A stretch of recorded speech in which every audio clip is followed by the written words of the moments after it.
Let's bring in right now Colonel Miri, retired colonel from the Israeli Defense Forces. She's now director at the International Institute for Counterterrorism.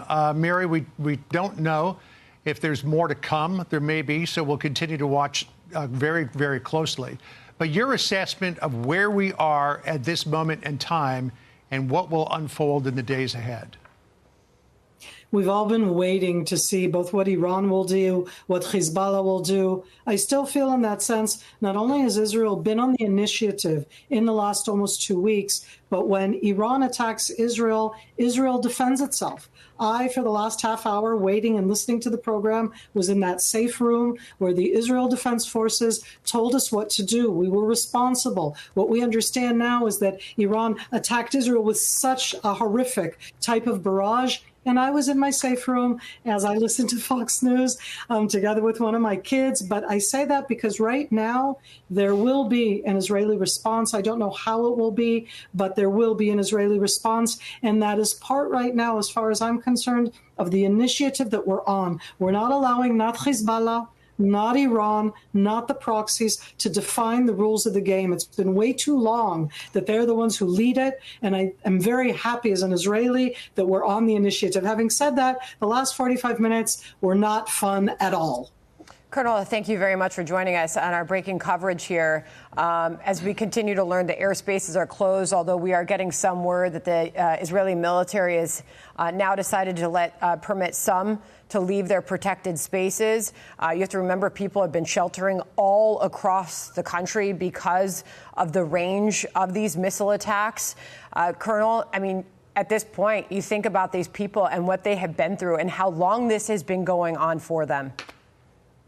So for the last 361 days, and I'm putting it in days because it's almost a year, Hezbollah started to attack Israel with rockets on October 8th. They've been attacking us with over 8,000 rockets, missiles, ATGMs from October 8th. This is the second direct Iranian attack against Israel. And in all of these, I want to say right now, both the support of the United States, that backing CENTCOM and the other forces, and the capabilities of the IDF are kind of what keep us strong. This last, as I said, I mean, for us, the sirens went off. They just let us out of the safe rooms a few minutes ago. We were in it until a few minutes ago. I was sitting with my phone until then. I've come back now to my study. But I say that we feel on the one hand that the IDF protects us, but we very much feel that this should not just be about Israel alone. The United States has definitely stepped up. In that sense, CENTCOM has a great relationship with the Israeli military. But I'd like everybody, as they do on your show, to talk about Iran, about the Islamic regime, about what Hezbollah is and what they do every single day to Israel.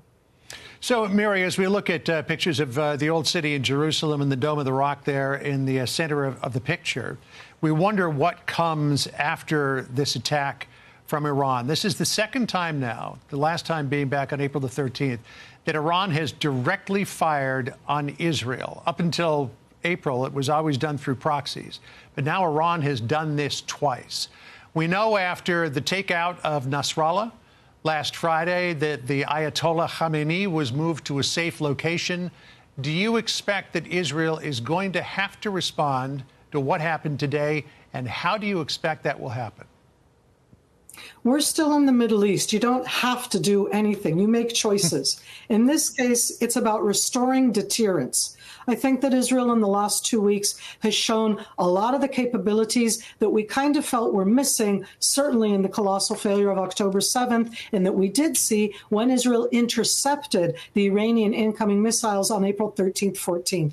So as I look at it as an Israeli right now, this isn't about tit for tat and revenge. It's about a sovereign country, Iran, for whatever reasons they choose, firing an enormous arsenal against Israel.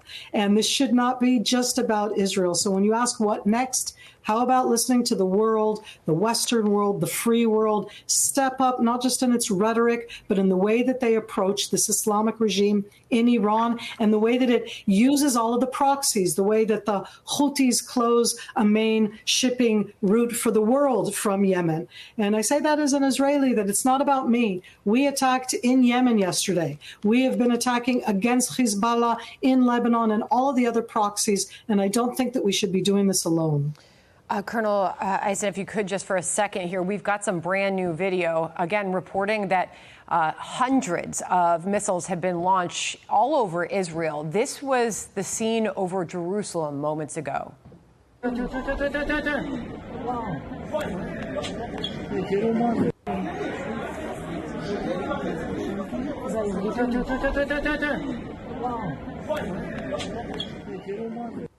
Just incredible, and you think about the terror, the fear,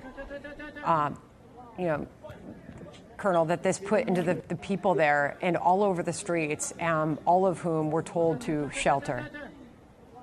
And that sheltering is part of the defense system. We have active defense. Those are the interceptors that were eloquently both shown and described before: Arrow, David Sling, Iron Dome. But we also have what we call passive defense, which means that I, Miri, a colonel, went down into my safe place with the other kid that's at home, that my husband was in a car. He stopped at the side of the road and for 45 minutes was laying next to his car, because you know how to act. That's passive defense. It's the reason that we manage both to defend ourselves, to stay strong and resilient, and we will respond. For a moment, don't think that we won't respond. We're doing so every day, and right now I really do feel that our initiative, both against Hezbollah inside Lebanon, but whatever response we have to Iran, is, again, not just about Israel. It's about this horrific Islamic regime, the instability that it does.